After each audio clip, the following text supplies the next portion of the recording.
హైదరాబాద్ వనస్థలిపురంలోని మహావీర్ హరిణ వనస్థలి జాతీయ పార్క్ ఘటనపై స్పందించారు రంగారెడ్డి జిల్లా డిఎఫ్ఓ సుధాకర్ రెడ్డి. కుక్కల దాడిలో 10 జింకలు మరణించాయన్న వార్తలు పూర్తిగా నిరాధారమైనవని తేల్చి చెప్పారు. కేవలం ఒక్క జింక మాత్రమే షాక్ కు గురై చనిపోయిందని, మిగిలినవన్నీ కూడా సురక్షితంగానే ఉన్నాయని అన్నారు. హరిణ వనస్థలిలో జింకలు పూర్తి భద్రతలో ఉన్నాయని చెబుతున్న రంగారెడ్డి జిల్లా డిఎఫ్ఓ సుధాకర్ రెడ్డితో మా ప్రతినిధి Papanna face to face. Telangana రాష్ట్రంలో జింకలకు ప్రత్యేక స్థానం ఉంది.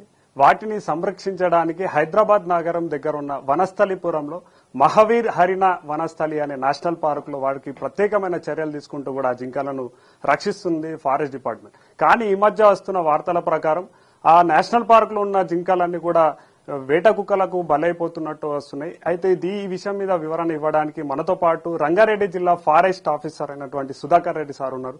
సార్ చెప్పండి, ఈ మధ్య కాలంలో సోషల్ మీడియాలో ఎక్కువగా సర్క్యులేట్ అవుతుంది ఏంటంటే వనస్థలిపురం నేషనల్ పార్క్ లో గల జింకలైతే వీధి కుక్కలకు వేట కుక్కలకు బలవుతున్నా అంటున్నారు. సార్ ఏమంటారు దాన్ని?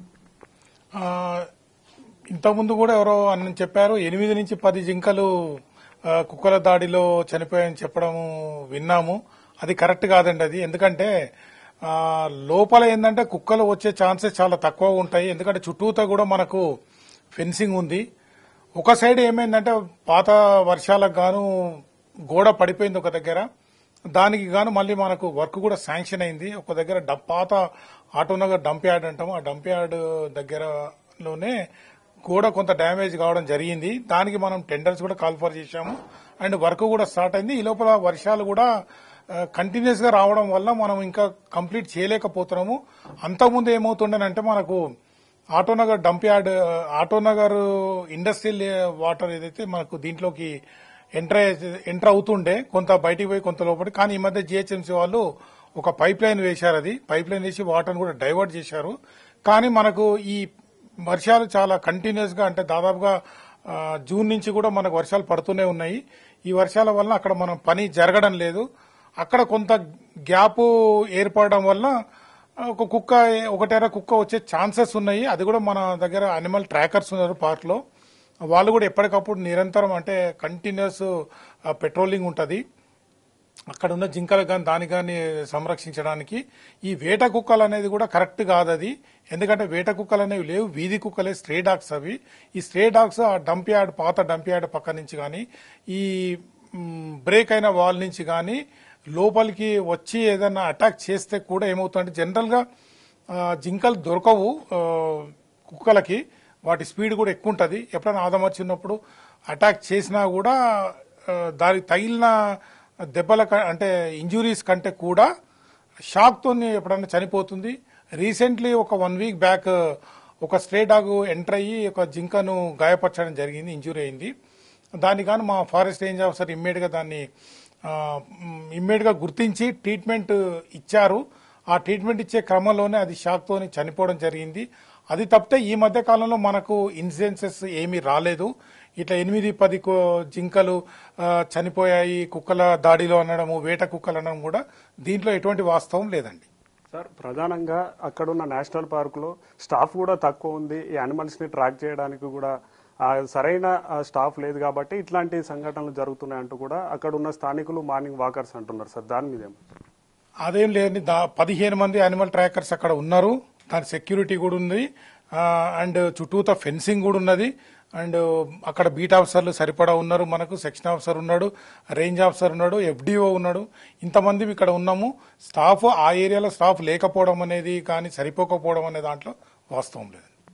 సార్, ఇంకా జింకలను సంరక్షించడానికి మీ తరఫు నుంచి ప్రత్యేకమైన ఏమైనా చర్యలు తీసుకుంటున్నారా? టెక్నాలజీని ఏమైనా వాడుతున్నారా? ఇంకా ఎలాంటి చర్యలు తీసుకుంటున్నారు? సంరక్షించడానికి అవి సెక్యూర్ ఫీల్ అవుతాయండి. ఇప్పుడు ఏంటంటే మనకు జింకలు బయట కంటే కూడా ఇప్పుడు మనం ఒక ఫెన్స్డ్ ఏరియాలో వాటిని మనం పెట్టడం జరిగింది. కాబట్టి జింకలు ఫెన్సింగ్ దుంకి కూడా బయటికి పోవడం పెద్ద పని కాదు. కానీ అవి వెళ్ళవు. ఎందుకంటే జింకలకు కూడా తెలిసి ఏంటంటే ఇది సెక్యూర్డ్ ప్లేస్, ప్రొటెక్షన్ ఉంటుంది అని చెప్పేసి దాని లోపలనే అవి తిరుగుతూ ఉంటాయి. అండ్ మోర్ ఓవర్ మనం ఏంటంటే టైం టు టైం అక్కడ నియర్ బైలోనే, అంటే హరిణవనస్థలి, మహావీర్ హరిణవనస్థలి నేషనల్ పార్క్ అనేది ఇటు విజయవాడ రోడ్డు నుంచి మొదలు పెడితే అటు మూసి ఒడ్డు వరకు ఉంటుంది. సో అక్కడ కూడా మనకు గ్రాస్ ప్లాట్స్ ఉన్నాయి. గ్రాస్ ప్లాట్స్ లో మనం ఈ దానికి కావాల్సిన గడ్డి ఏదైతే ఉందో దాన్ని కూడా మేము పండిస్తాము. దాన్ని కట్ చేసి దాన్ని మళ్ళీ డీసీఎంలలో కానీ ట్రాన్స్పోర్ట్ చేసి వాటికి వేసి సంరక్షిస్తుంటాము. అంటే ముఖ్యంగా ఎండాకాలం ఏంటంటే గడ్డి తక్కువ ఉంటుంది పార్క్ లోపల, కాబట్టి ఆ టైంలలో ఈ గడ్డిని మేము ఎక్కువగా ఇచ్చేస్తున్నాం. దీంతో పాటు అదర్ ఫీడ్ కూడా వాటిని వేసి మేము సంరక్షిస్తుంటాము. ఇంకొకటి ఏంటంటే వీటిని సంరక్షించడంలో వాటి పాపులేషన్ కూడా పెరుగుతుంటుంది.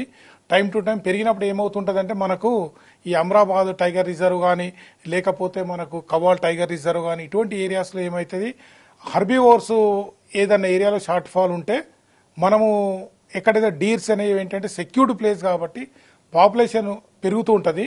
పెరిగిన పాపులేషన్ వాటి అనుగుణంగా ఏం చేస్తామంటే దాన్ని పెట్టేసి ఒకసారి 50, 100 అట్లా ఏం చేస్తుంటామో మనం వేరే దగ్గర తరలిచ్చి న్యాచురల్ ఫారెస్ట్ లో వదిలిపెడుతుంటాం అన్నట్టు. అక్కడ ఏమైందంటే ఫర్ ఎగ్జాంపుల్ టైగర్స్ ఇప్పుడు మీరు చూస్తున్నారు కదా పేపర్లలో, అమరాబాద్ టైగర్ రిజర్వ్ లో టైగర్స్ పాపులేషన్ బాగా పెరిగింది. అక్కడ ప్రేవేస్ కూడా బాగుండాలన్నట్టు. అంటే హర్బీవోర్స్ కార్నివోర్ బతకాలి అంటే హర్బీవోర్స్ అంటే జింకలు కానీ తర్వాత వేరే రకమైన జింకలు బ్లాక్ బక్స్ కానీ ఇంకోటి కానీ సాంబార్ అంటాం కనితి ఇటువంటివి కూడా సరిపడా పాపులేషన్ ఉండాలి. సో ఇటువంటి ఏం చేస్తుంటే జూ పార్క్లో కానీ లేకపోతే డీర్ పార్క్లలో కానీ ఎక్సెస్ పాపులేషన్ ఏదైతే ఉంటుందో వాటిని మనం షిఫ్ట్ చేస్తుంటాం. సో మనం వాటిని సంరక్షించి మనం కాపాడుతున్నాం కాబట్టి వాటి పాపులేషన్ పెరుగుతుంది, మనం కూడా వేరే ఏరియాస్కు ట్రాన్స్లోకేట్ చేయగలుగుతున్నాం.